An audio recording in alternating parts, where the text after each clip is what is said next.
Assalamualaikum warahmatullahi wabarakatuh dan selamat sejahtera. Nama saya Nur Alia Syafiqah dan kawan-kawan saya Bik Nuswari dan Nurul Syahidah. So hari ini kami nak bentangkan untuk problem based task untuk fiber optic communication system. Pensyarah kami adalah Encik Muhammad Hamzi bin Muhammad Safian. Okey, saya akan teruskan untuk soalan nombor 1. Dalam secara ringkasnya, soalan 1 meminta kami interpret the karakteristik antara single mode dengan multi mode fiber optic cable dari segi terms core diameter, light propagation, attenuation dengan application. Okey, karakteristik yang pertama iaitu core diameter. Okay, untuk single mode, dia mempunyai core diameter yang kecil iaitu lebih kurang 10 mikrometer yang hanya membolehkan satu mode ataupun ray of light sahaja untuk ditransmit. Berbanding pula dengan multi mode yang mempunyai core yang lebih besar yang membolehkan modes dihantar secara banyak dan serentak. Untuk core diameter multi mode adalah 50 mikrometer dan 62.5 mikrometer. Okay, yang seterusnya, karakteristik yang seterusnya adalah light propagation. Light propagation ni adalah cara cahaya tu dihantar dari satu tempat ke tempat yang lain, iaitu input ke output lah, macam tu lah. So, untuk single mode, hanya ada satu saja light propagation, iaitu step index. Manakala multi mode ada dua, iaitu step index dan gradient index. Okay, yang seterusnya adalah attenuation. So, attenuation ni dia adalah measurement cahaya yang loss dari input ke output. So untuk single mode, disebabkan dia punya core tu very sempit ataupun narrow, cahaya yang lepas daripada yang melalui core tu takkan reflect terlalu banyak kali lah. So menyebabkan attenuation kita ni minimum. Berbanding pula dengan multimode, di mana multimode mempunyai core yang lebih besar berbanding dengan single mode yang menyebabkan cahaya itu terlalu banyak reflection, terlalu reflect banyak kali lah, yang mengakibatkan attenuation lebih tinggi daripada single mode. So yang seterusnya adalah application.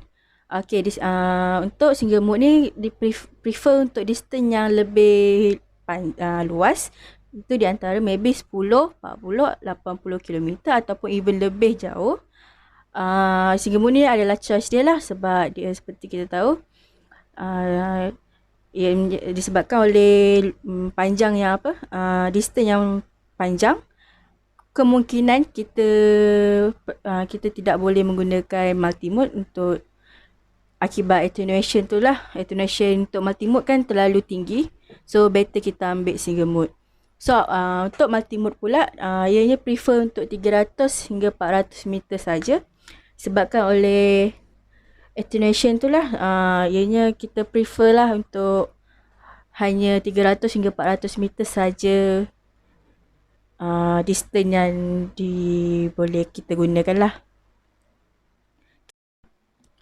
Okay, untuk soalan dalam soalan satu juga, dia bagi untuk incident angle of fiber adalah 28 darjah. Index of refraction of core dengan cladding adalah 1.48 dengan 1.25. So refraction for air is 1. So dia minta kita calculate refraction angle untuk air core interface, critical angle at core cladding interface, numerical aperture dengan acceptance angle untuk multimode fiber optic cable. So seperti kita dah baca tadi, kita ada incident angle untuk fiber iaitu 28 darjah, index of refraction core 1.48, refraction of cladding 1.25 dan refraction air adalah 1. So soal yang pertama, kita perlu cari refraction angle untuk air core interface. So kita guna formula Snell law iaitu N1 sin pita 1 samaan N2 sin pita 2. So kita dah ada N1 iaitu index of refraction of air. Pita 1 pun kita dah ada, iaitu incident angle untuk fiber. So untuk 1.48 ni kita untuk N2 pun kita dah ada, iaitu index of refraction core, iaitu 1.48. Yang seterusnya adalah pita 2, di mana kita perlu cari pita 2, iaitu refraction angle lah, sebab kita dah ada incident, just kita tak ada refraction. So kita masukkan nilai-nilai yang telah diberikan dan kita bawa nilai yang kita nak cari, iaitu refraction angle sin pita 2 ke kiri dan N1 sin pita 1 ni kita akan bawa ke kanan. So dia akan jadi formula, dia akan jadi jalan kerja seperti ini. So bila kita kira, kita dapat 0.3172. So kita akan bawa sin ni ke kanan. So dia akan jadi sin negatif 1 dalam kurungan nilai tadi 0.3172. So jawapan ni dapat 18.49 darjah. So refraction angle untuk air core interface adalah 18.49 darjah. Okay, yang seterusnya adalah cari critical angle untuk core dengan cladding interface. So ni adalah formula dia. Pita C iaitu critical angle samaan sin negatif 1 N2 N1. So N2 kita adalah cladding dan N1 kita adalah core.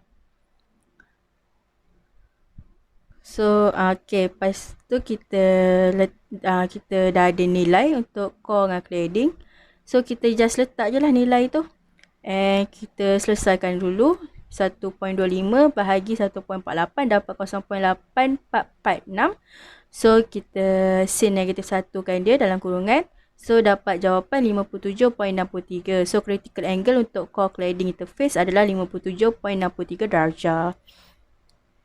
Okay, yang seterusnya pula adalah numerical aperture. So ini formula dia.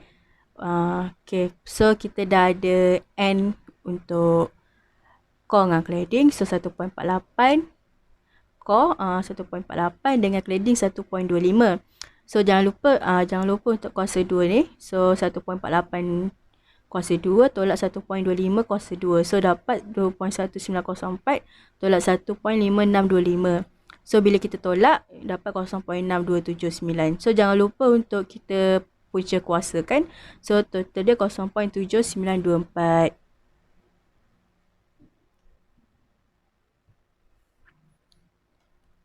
Okay, seterusnya adalah acceptance angle. So untuk multi-mode fiber optic cable. So disebabkan kita dah cari numerical aperture. So kita just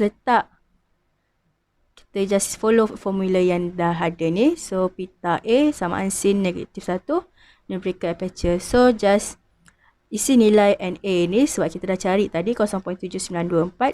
So jawapan dia adalah 52.41 darjah. So seterusnya saya akan serahkan kepada sahabat saya. Okay, next saya akan bentangkan tentang soalan 2 iaitu explain tentang konsep WDM dan juga build WDM block diagram. Okay, so WDM ialah wavelength division multiplication dalam bahasa Inggeris. So, WDM adalah teknik menghantaran fiber optik yang membolehkan penggunaan pelbagai gelombang cahaya atau warna untuk menghantar data melalui media yang sama. Dua atau lebih warna cahaya dapat bergerak pada satu fiber dan beberapa isyarat dapat dihantar dalam optical waveguide pada panjang gelombang atau frekuensi yang berbeza pada spektrum optik. Sistem penghantaran fiber optik yang awal meletakkan maklumat dalam helaian kaca melalui denyutan cahaya sederhana. Lampu dibuka dan dimatikan untuk mewakili digital dan sifar. Cahaya sebenar boleh hampir sepanjang pelbagai gelombang dari kira-kira 670 nanometer hingga 1550 nanometer. Dan WDM adalah teknik dalam transmisi fiber optik yang menggunakan pelbagai gelombang cahaya untuk menghantar data melalui media yang sama. Pada tahun 1980-an, modem komunikasi data fiber optik menggunakan LED kos rendah untuk meletakkan denyutan infrared dekat ke fiber kos rendah. Oleh kerana keperluan untuk maklumat meningkat, begitu juga keperluan untuk lebar jalur. Sistem Sonet terawal menggunakan laser 1310 nanometer untuk menyampaikan aliran data 155 MB per second pada jarak yang sangat jauh. Tetapi kapasiti ini cepat habis. Kemajuan dalam komponen optoelektrik memungkinkan reka bentuk sistem yang secara berterusan mengirimkan pelbagai gelombang cahaya ke atas satu fiber, meningkatkan kapasiti fiber dengan ketara. Oleh itu, WDM dilahirkan dan pelbagai aliran data dengan kadar bit tinggi 10 gigabit per second, 40 gigabit per second, 100 gigabit per second, 200 gigabit per second dan baru-baru ini 400 gigabit per second dan 800 gigabit per second dan masing-masing membawa throughput yang berbeza yang boleh dilipat gandakan atau multiplexkan atas satu fiber. Terdapat dua jenis WDM hari ini iaitu WDM kasar atau juga dipanggil sebagai CWDM. CWDM ni diiktiraf oleh sistem WDM dengan kurang dari 8 panjang gelombang aktif per fiber. CWDM digunakan untuk komunikasi jarak dekat sehingga menggunakan frekuensi jarak jauh dengan panjang gelombang yang tersebar jauh. CWDM adalah pilihan yang ringkas dan menyebabkan kos apabila kecekapan spektrum bukanlah keperluan penting. Selain itu, terdapat juga DWDM iaitu dipanggil sebagai dense WDM. So, DWDM ini diiktiraf dari segi frekuensi. Jarak panjang gelombang DWDM yang lebih ketat dan sesuai dengan lebih banyak saluran ke satu gentian tetapi lebih mahal untuk dilaksanakan dan dikendalikan. DWDM adalah untuk sistem dengan lebih daripada 8 panjang gelombang aktif setiap fiber. DWDM mempunyai spektrum halus memasuki saluran 40 plus ke dalam julat frekuensi C-band. Okey, next. Akhir sekali, terdapat juga blok diagram yang dibina. Block diagram WDM di mana kita dapat mengetahui proses atau cara WDM berfungsi melalui block diagram ini. So, seperti yang anda boleh lihat, terdapat transmission side, terdapat 3 part, iaitu transmission side, main transmission line dengan receiver side. So, transmission side ada beberapa transmitter sehingga A1 hingga A5. And terdapat individual signal yang tersendiri untuk setiap transmitter dan dekat bahagian tengah ialah multiplex mix signal yang semua signal telah dimixkan dengan menggunakan satu transmitter. Lepas itu last kali ialah demultiplex signal di bahagian receiver yang mempunyai pelbagai receiver juga yang receiver ini sama dengan transmitter. So setiap transmitter mempunyai receiver yang tersendiri. So setiap transmitter mempunyai receiver yang tersendiri.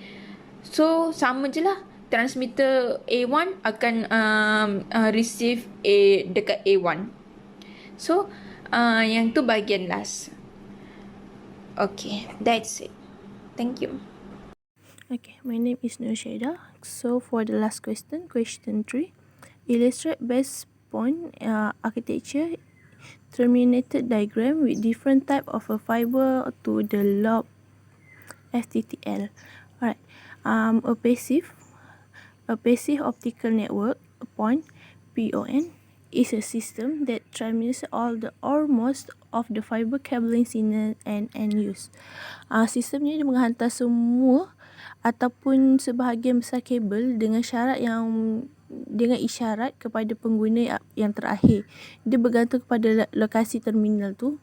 Sistem dapat digambarkan seperti fiber into the crowd, fiber to the building and fiber to the home. The optical access mode adalah pilihan yang terbaik.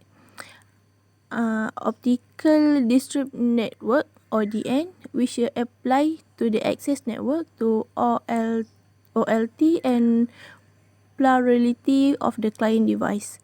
Mereka akan terapkan dalam rangkaian akses dan juga sejumlah peranti pelanggan. For the natural, more secure to internet lens for the simple reason that optical fiber is not as conductive as a copper. Untuk menjadi secara semula jadi adalah lebih selamat daripada LAN internet dengan menggunakan alasan yang mudah bahawa gantian optik tidak konduktif seperti tembaga. Potensi kelajuan dan juga lebar jalur itulah punca atau penyebab pada tahun 90 kami ingin mencapai impian fiber to the desktop. That's all from me. Thank you.